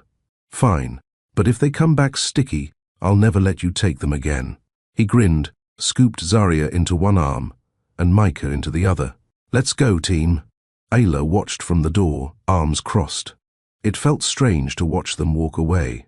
Strange and right. The apartment was quiet for the first time in weeks. Ayla looked around and exhaled. She cleaned a little, not because she had to, because it was comforting. Then she sat in the corner, letting the stillness wash over her. She didn't nap. She didn't cry. She just existed. And that, for her, was progress. When the door opened an hour later, Zaria came bouncing in holding a balloon animal. Micah held a tiny dinosaur toy. "We got chicken," Micah announced. Roman followed behind, holding a paper bag. "They were angels," he said, setting the food down. "A little sticky, but alive." Ayla smiled. "Good. I still get to keep my silence." They all sat to eat again, and Ayla felt it fully now. This rhythm, a pulse of stability, of maybe. Later that night, Roman stood by the door. She knew he was waiting for her to decide. Stay or go. And she didn't make him wait long. She walked over and said, "You can stay." Then she pointed toward the twins' room. Micah asked if you could do bedtime. Roman smiled gently. "You sure?" She nodded. He tucked them in, read from their favorite book, kissed both foreheads. And when he walked out, he didn't try to kiss Ayla. He didn't assume. He just sat on the couch again. Ayla brought him a blanket, but instead of walking away, she sat beside him. She pulled her knees up, wrapped in a sweater. "I didn't think I'd ever trust a man again," she said softly. "I didn't think I'd deserve the chance." Silence. Then, "You're earning it," she said. He reached over, brushing her hand lightly, and this time, she didn't pull away. Not even a little. Roman started coming by every day. Some mornings, he showed up with fresh bagels and coloring books. Other times, he simply knocked with a smile and his sleeves rolled up, ready to take Micah to the park or help Zaria learn how to tie her shoes. He didn't ask to stay the night. He didn't cross boundaries, but he didn't leave either. Ayla watched closely, measured his every move. At first, she wondered if it was guilt driving him. But guilt fades. What Roman brought every day was consistency. Steady, calm, real. That was new. It disarmed her. One morning, Ayla woke up to the scent of cinnamon. Roman was in the kitchen again, hair a mess, wearing an apron Micah made at daycare. It said Superdad in crooked glitter letters. He didn't notice her at first. He was humming. Ayla leaned against the doorframe, arms folded, quietly amused. "You're getting comfortable." Roman turned, startled. "Good morning. Is that my last cinnamon stick?" He looked guilty. I panicked. Micah said Zaria would cry if it wasn't the swirly one. I wasn't about to test that theory. She walked in, poured coffee, and sat at the table. Zaria ran out of the bedroom in mismatched socks, and Micah trailed behind holding a toy shark. "Roman, we forgot the syrup," Zaria whined. "Operation Syrup is underway," he said, grabbing it from the counter. He placed it dramatically on the table like it was treasure. The kids cheered. Ayla laughed quietly. Roman glanced at her, his eyes lingering. Soft, intentional, not lust, not pity, warmth, and it made her chest tighten. She wasn't used to being looked at like that, like she was more than her past. Later, Roman helped clean the dishes while Ayla did Zaria's hair. He watched her work, gentle, patient, precise with each braid. "You ever thought of opening a salon?" he asked. Ayla looked up, amused. "You think this looks professional?" "It looks like care," he said. "The real kind." She didn't reply, but her smile lingered. Roman leaned against the counter. "I have a proposal." She raised a brow. "Another one?" He chuckled. "Not a marriage one. Good. You don't get two." He folded his arms. "I want to invest in you." Ayla frowned. "In me?" "I've seen the way you work with those community kids at the park, the way other moms look at you for help. You're already a leader." "Roman, start a daycare or a non-profit or a kids center, whatever you want. I'll back it, but you'll run it. You'll build it." She stared at him. "Why?" "Because you don't even realize how much light you give." Her eyes welled, but she blinked fast. "You think money fixes everything?" "No, but it can lift the weight enough for you to breathe, for others to breathe." She stayed quiet, but later that night she Googled how to start a community child center. Days passed, then weeks. One Sunday, Roman took them to the Children's Museum. He wore a hoodie, no bodyguards, no phone, just a man holding a little girl's coat while pretending to be eaten by a plastic dinosaur for Micah's laughter.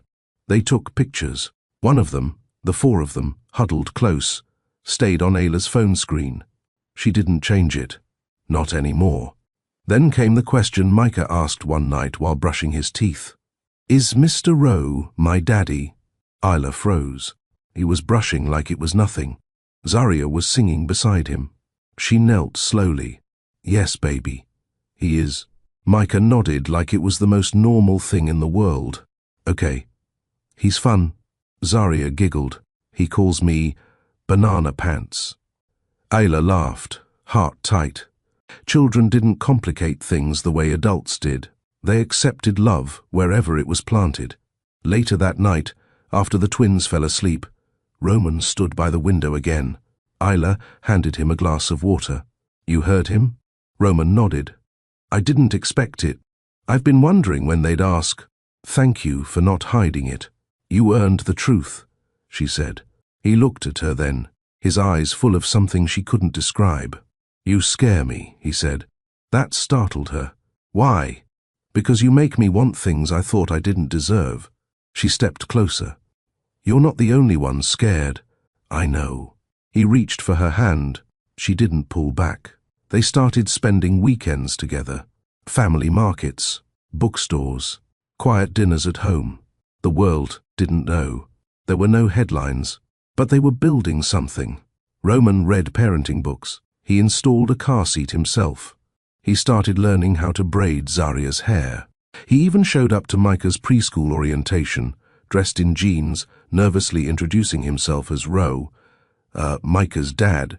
Ayla stood in the corner, watching the teacher smile warmly and nod. She'd never imagined this version of him, but he was becoming it. For them. One evening, Roman sat across from Ayla after dinner. The kids had gone to sleep early, and the apartment was wrapped in a soft stillness. "I bought land," he said. Her head snapped up. "What?" "In Dallas." Not big.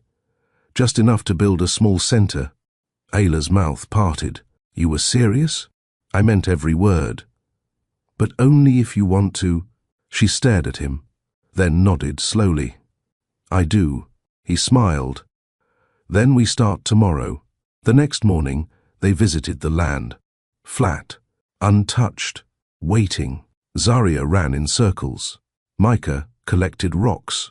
Roman stood beside Ayla. What should we name it? He asked. She looked out at the sun rising over the field. Grace Garden. He turned to her. That's perfect. Because that's what saved me, she said quietly. Grace. He didn't say anything, just wrapped an arm around her shoulders and pulled her close. They stood like that for a long time. No need for more words. It was bound to happen. Roman knew it.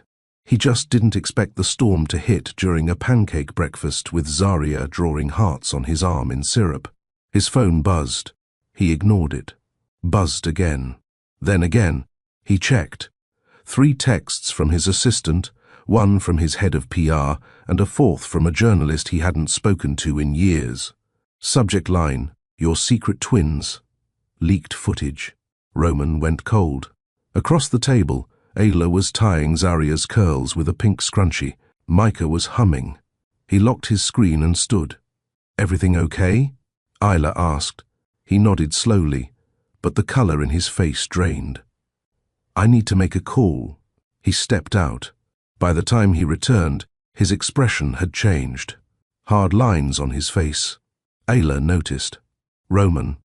They got pictures. From the museum trip, me with Micah, with Zaria. They're spinning it. Spinning how? That I had secret kids. That I hid them. That you were... He stopped. Say it, she said quietly.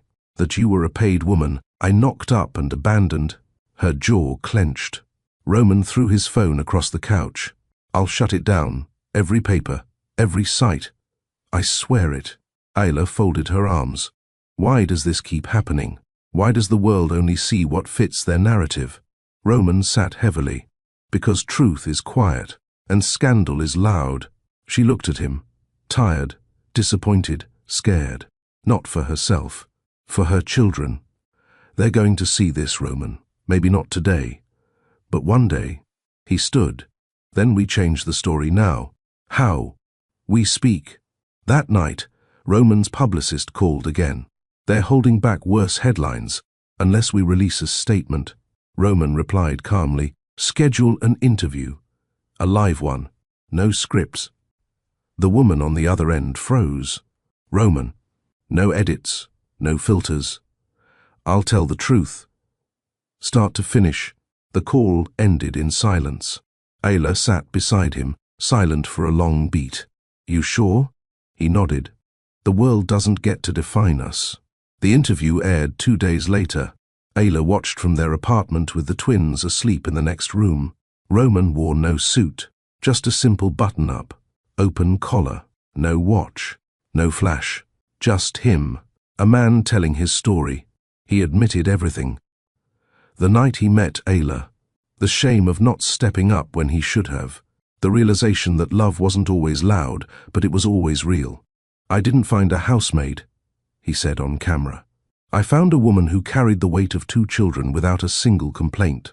A woman who taught me what love is supposed to feel like, who never asked for my money, my status, or my name.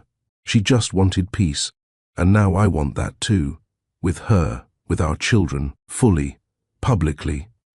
The reporter asked gently, why now? Roman paused. Because silence has cost her enough. The interview went viral. Some people mocked it. Others cried. But most listened. The comments flooded in. She's stronger than any woman I've seen on screen. Where do I find a man who admits his failure and changes? This is love that looks like healing. Ayla didn't say much. She just stared at the screen and held her twins tighter that night. The next morning, reporters gathered outside their complex. Micah pressed his face against the window. Are they here for us? Ayla gently pulled him back. They're noisy. That's all. Roman arrived an hour later with 3 security personnel and dark sunglasses. He took Ayla's hand. "Come with me." "To where?" He bent and whispered something in Zaria's ear. She squealed. "We're getting cake?" Roman winked. "Not just cake. A fresh start." He took them to a private resort out of town. No paparazzi, no headlines, just beach, trees, and quiet. That night, after the twins fell asleep in their new room, Ayla stood on the balcony watching the tide roll in. Roman joined her with 2 mugs of cocoa. He handed her one. They stood silently for a while. Then she spoke. "I saw the whole interview. I figured—" "Did you mean all of it?" He turned fully toward her. "Every word." She sipped. "Then prove it." He blinked. "How?" Ayla turned to face him. "Tell me your real fears. Not the rehearsed ones, the ones that keep you up." Roman leaned on the rail. "My fear is that I waited too long, that I lost too many chances, that one day the kids might resent me for the years I wasn't there." Ayla listened, eyes steady. "And that maybe," he added softly, "you'll wake up and realize I'm not enough for you." Her eyes softened. "I already did." He flinched. "But then you changed," she whispered. "And now I know better." She placed her cup down and stepped close. "I don't need a perfect man, Roman. I need a present one." "I'm here," he whispered. "I know." That night, for the first time in years, Ayla let herself sleep in someone's arms again. Not because she was desperate, not because she was lonely, but because she was safe. The next morning felt different. Zaria woke first. She climbed into bed with her mother and Roman, whispering, "I like this bed, and this house, and this daddy." Ayla smiled, eyes half closed. Roman blinked awake beside her, smiling. "You called me daddy." Zaria giggled. "That's what Micah said you are." Roman sat up. "He did?" Zaria nodded and leaned in. "He said you love us, even though you didn't know us first." Roman swallowed hard. "He's right." Ayla sat up too, brushing Zaria's hair. "They're watching you. Every move." "I want them to see the right one," Roman said. Over breakfast, Roman scrolled through the latest articles. Some media outlets tried to spin the narrative. Billionaire softens for former housemaid. Others praised Ayla. Single mom of twins chose dignity over dollars. But something was clear. Public perception was shifting. Roman tossed his phone down. "People will always talk." Ayla sipped her tea. "Let them. We've got better things to do." Micah ran into the room with a toy plane. "We're flying today?" Roman looked to Ayla. She nodded. "Let's show them something new." He flew them back to Houston that weekend, but not to the mansion. He took them to a new place, a modern house tucked away in a gated neighborhood. Nothing too flashy, but with enough space for Zaria to have a garden and Micah to build forts. "This is ours?" Micah asked, wide-eyed. Roman knelt. "If your mama says yes." Ayla's eyes met his. "You're not buying my trust." "I know. I'm offering you presents. Permanence." She looked around, sunlight spilling through the large windows, a warm kitchen that smelled like fresh wood and lemon, and a room that already had 2 twin beds decorated with space and fairy themes. "You built this for them." "For you," Roman said. "They just come with the package." Her breath caught. "Roman. I had all the wrong things before. Too many houses. Not enough home." By evening, the kids were running through the hallway barefoot, shouting names for their rooms. Ayla stood at the back door, watching the backyard light up with soft fairy lights Roman had installed. He walked out, holding a photo frame. "I had this made." She turned. Inside the frame, a drawing Zaria made of their family, holding hands under a blue sky. Above them, written in crayon, "Love lives here." Ayla's hand flew to her chest. "I know I can't rewrite the past," Roman said quietly, "but I can build every tomorrow with you." She stepped closer. "One day at a time." He nodded. "Then let's start with today." That night, they cooked together. Roman burned the chicken. Ayla teased him. Micah asked him to read a bedtime story. Zaria insisted on brushing Roman's hair, which ended in tiny butterfly clips across his head. He didn't flinch, just sat there, grinning. And when the kids finally slept, Isla came to find him sitting on the couch, head back, arms resting wide. "You survived," she joked. "I was clipped, stickered, tackled, and I've never felt better." She sat beside him, curling her legs under her. "I used to dream about this." "Did you?" "Not the billionaire part," she said, amused. "Just the family part." He turned to face her. "It's not too late to have that." She rested her head on his shoulder. "It's not too late at all." Days turned into weeks. Roman's schedule shifted. Instead of endless flights and boardroom meetings, he started Zooming. From the home office, while Zaria played on the rug beside him, Micah helped file sticky notes into the trash, proudly calling himself mini assistant. Roman loved every minute. He still made deals, still ran an empire. But every day ended with hugs, little feet, and laughter bouncing through hallways that were once empty. One afternoon, a letter arrived from Roman's estranged mother. He sat with it for hours before telling Ayla. "She wants to meet the kids." Ayla stayed quiet. "She's still in Florida. Says she's sorry. Are you ready for that?" Ayla asked. Roman looked unsure. "I don't know. But maybe the kids deserve a chance to meet their grandmother. Then go slow. For them, not for her." He nodded. 2 weeks later, they flew to Florida. The meeting was tense at first. Roman's mother, now grey-haired and softer in tone, watched Zaria play. With seashells and Micah, ask endless questions about airplanes. She whispered to Roman, "They're beautiful." "They're not just beautiful," he said. "They're everything." Ayla didn't speak much. She stood back, protective but composed.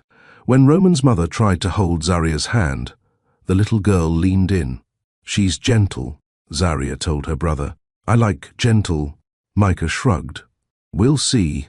Roman smiled. His children were cautious, but open, much like their mother. Back home, the twins began school. Ayla walked them into class hand in hand. Roman waited outside, nervous. "They'll be fine," she said. He laughed. "They're 5. I'm 34. And I'm sweating." She kissed his cheek. "You're doing great." He took a deep breath. And just before she walked back in, he grabbed her hand. "What if we made it official?" She looked at him. "You mean marriage?" He nodded. "The real kind. No pressure, no obligation. Just love." Ayla smiled. "Then we do it our way." They married in their backyard. Just family. Just peace. Zaria wore flowers in her hair. Micah gave a speech. "He used to be Mr. Rowe. Now he's our dad, and he loves our mom. So he's staying." Laughter. Tears. And one promise made in quiet confidence. Roman whispered to Ayla, "You changed everything, without asking for anything." And she whispered back, "You gave me what I never thought I'd deserve. A home. With love." The papers were still in the drawer, folded neatly, untouched. Ayla found them while organizing Roman's office. The original contract, the one she signed months ago in a flurry of desperation and confusion. A deal to pretend, to survive, to protect her children. Now it felt like a relic from another life. She held the paper and stared at her signature. Her hand had trembled that day. Roman walked in, holding 2 mugs. He paused when he saw the document in her hand. "I forgot those were still there," he said softly. She looked up. "I didn't." Roman set the mugs down and walked closer. "Do they still matter to you?" She folded the paper, this time with steady fingers. "No, they mattered then. They kept me safe. But now you don't need them," he finished. "I don't want anything between us to be from fear." Roman took the paper from her gently, walked to the fireplace and dropped it in. The flames curled it into nothing. "No more paper," he said. "Just love." They didn't need a grand celebration. They'd already had one wedding, with flowers, guests and vows whispered before the stars. But that night, sitting side by side on the porch swing, Roman turned to her again. "Will you marry me again?" Ayla blinked. "We're already married. I mean, with no contract, No deals, no pretending. Isla leaned against him. "Is this the proposal?" He grinned. "It's the real one." She nodded. "Then yes. Yes, I'll marry you again." Roman kissed her slowly. This kiss didn't hold urgency.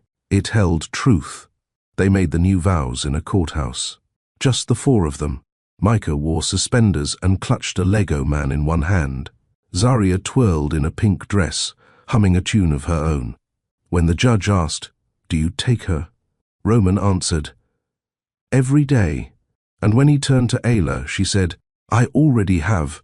Zaria whispered loudly, "Mama's gonna cry." Ayla did. Micah clapped. "We're all married now." Back home, Ayla set a new rule. "No more maids. I want to raise our kids with our own hands." Roman nodded. "You've raised them long before I even knew them, but now they need both of us." He agreed. Always. They turned their mansion into a home, not by buying more things, but by being there, at dinners, story times, bedtime prayers. Roman stepped back from the spotlight. He let his brother handle more press, more deals, more boardroom noise. He stayed home to be Roman, the husband, the father, not Mr. Langford, the billionaire. Months passed. Micah built model airplanes with Roman every Saturday. Zaria helped Ayla bake cupcakes for the school fair. At night, Ayla would tuck them in while Roman watched from the doorway. One night, Micah asked, "Dad, when did you start loving Mom?" Roman smiled. "The day I realized her strength was louder than my money." Zaria chimed in. "That's why you give her flowers every Friday." "Exactly," he said. Ayla stood in the hallway, heart full. One quiet Sunday morning, Ayla took a pregnancy test. She hadn't been sick, just tired, a little more emotional. Roman noticed the shift before she even said a word. "You've been sleeping more," he observed, "and craving pickles." She smiled nervously. "I think I'm pregnant." His eyes widened. "Are you sure?" She held up the test. He stared at it, then at her. Then he fell to his knees and kissed her belly, whispering, "Thank you." Tears rolled down her cheeks. "For what?" "For giving me a life I never knew I needed." At their first appointment, the doctor smiled warmly. "You're about 9 weeks." Roman asked, "Can we hear the heartbeat?" The sound filled the room, quick, steady, strong. He squeezed Ayla's hand. "That's us." All over again. They walked out of the clinic into the sunshine. No photographers, no headlines, just them. "I don't want the world to know yet," Ayla said. "They won't," Roman promised. This is sacred." Weeks turned into months. Roman started writing a journal for the baby. Every night, he'd sit in the nursery, jotting down thoughts. "Dear little one, you haven't met us yet, but you've already changed our world." Ayla found the journal one night and read quietly, page after page of hopes, fears, love. She added her own line, "We're waiting with open arms and full hearts." The twins were ecstatic when they learned. Micah declared himself Big Brother protector. Zaria promised to share all her toys, except the glitter ones. They talked to Ayla's belly every morning and night. "Good night, Jellybean," Micah would whisper. "Sweet dreams, Sparkleheart," Zaria added. Roman joined in. "Sleep tight, little Langford." They didn't need the world's approval. They had something richer. Time, love, second chances. The Langfords weren't perfect, but they were whole. And when Roman kissed Ayla's growing belly one night and whispered, "No more paper, just love," she smiled and said, "Forever." Ayla walked slowly through the nursery in soft slippers, hands on her belly. The pale green walls, the wooden crib, the sunlight spilling in, it all felt like hope. She never thought she'd have this. Not peace, not love, and certainly not the man who once saw her as invisible. Roman stood behind her, leaning against the doorframe. "You've changed this house." She turned. "No, we changed each other." They'd both grown. He wasn't just a powerful CEO anymore. He was a dad who knew the names of his daughter's dolls and made pancake faces on Sunday mornings. She wasn't just a quiet housemaid anymore. She was the heartbeat of a home. Roman walked to her, resting his hand on her belly. Girl or boy, this child will know nothing but love. She reached up, touching his face. Then let's start by giving them a world without fear. They hosted a backyard barbecue with just close friends and family. No press, no investors, no suits. Roman grilled. Isla made lemonade. The twins ran barefoot across the grass, chasing bubbles. People who once doubted their relationship now stood in line to hold her hand, to ask her how she managed to tame the man once known as the Ice King of Houston. Isla just smiled. I didn't tame him. I let him feel. And Roman? He laughed more that day than in his entire adult life. Not forced laughs for business deals, real ones, belly deep, loud, free. Weeks later, the night before Ayla's due date, a thunderstorm rolled in. The house was quiet. The twins were asleep. Roman lit candles just in case the power went out. Ayla winced slightly and grabbed the armrest of the couch. He turned quickly. Was that? She nodded. Contraction. They'd planned everything. Hospital bag, car route, a playlist of soft gospel songs, but life didn't care about plans. By the second contraction, her breathing grew shallow. Let's go, Roman said, grabbing her coat. No, she panted. Wait. Too close together. He froze. You mean here? Ayla gripped his hand hard. Call the midwife. Roman's heart pounded louder than the thunder. He called. He paced. He boiled water like movies told him to. And when the midwife arrived, he helped. Not with money, but with sweat. Holding Ayla's hand, wiping her forehead, whispering, You're stronger than anyone I've ever known. At 3:19 a.m., their daughter, Eden Grace Langford, was born. She had Ayla's eyes and Roman's dimple, and when she let out her first cry, the storm outside quieted. Roman held her gently. I missed Micah and Zaria's birth. But not this time. Isla, exhausted and glowing, reached up to stroke his cheek. You're here. That's what matters. He kissed Eden's forehead. No business deal ever felt like this. When the twins met Eden, Micah stood tall like a soldier. Don't worry, baby. I'll protect you. Zaria frowned. She's too small. Are you sure she's ours? Isla laughed. She's very sure. Zaria brightened. Then she can have my sparkly blanket. Roman knelt beside them. You two are the best big siblings in the world. Micah grinned. We learned from the best. Weeks passed. Roman returned to work part-time, but only from home. Meetings happened in the study between diaper changes and bedtime stories. When board members complained, he calmly replied, Family is my priority. The empire can wait. Ayla's confidence blossomed. No longer tiptoeing, she now spoke with quiet power. She launched a small home bakery, Eden's Table, named after their daughter. Orders grew. So did her sense of purpose. Roman proudly delivered cupcakes himself on weekends. I don't need a press release, he told a friend. I need to be present. One Saturday, Ayla sat on the porch swing, Eden asleep in her arms. Roman sat beside her, sipping iced tea. Remember when you said you didn't want my guilt? He asked. She nodded. I'm glad you waited for my sincerity instead. She leaned her head on his shoulder. I knew it was in you. I just couldn't teach it. He kissed her temple. You lived it. That was enough. The mansion, once cold, now rang with life. Zaria sang made-up songs in the bathtub. Micah asked deep questions like, do clouds get tired? Eden cooed and reached for everything. And Roman? He sat in the middle of it all, feet on the couch, spit up on his shirt, heart in his hands. One evening, after putting the kids to bed, Ayla and Roman walked outside under the stars. He pulled something from his pocket. A chain, simple, gold, with 3 tiny charms, an M, a Z, and an E. For your strength, he said. For every night you stayed up alone. For every day you chose to keep going. Isla stared at it, tears rising. I don't need this. I know, he said. But you deserve it. She hugged him, tighter than ever. They didn't have everything, but they had peace. They had love. They had family. And every night, when Ayla whispered bedtime prayers and Roman leaned down to kiss her and the children, he always ended with the same 3 words: "No more paper." And Ayla would reply, "Just love."